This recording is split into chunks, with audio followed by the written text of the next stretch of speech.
Hi folks, Ben Alexander here, and today I'm in Wesley Chapel at Streetside Classics, and this is an entire warehouse full of amazing older cars from the 80s and the 90s to the 50s.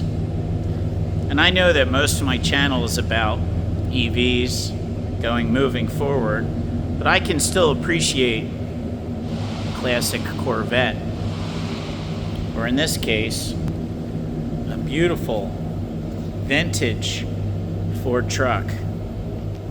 Just because you like modern technology doesn't mean you can't appreciate what came before. Just like someone who drives a modern vehicle and go to horse farm and look at horse and buggy, or a guy in a horse and buggy looks at a Roman chariot. They still have a value. There's even a smell in this room that's kind of cool.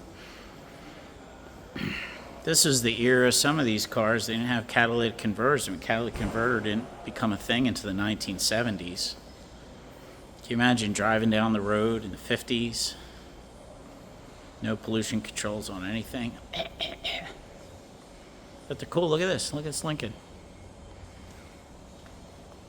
I'm 50 years old, soon to be 51, and I can appreciate these older cars. Some of these cars are from my era, some are from my father's era, and some are even from my grandfather's era, who fought in World War II. This is history, and history has a value and a place. Just saying. Have a great day.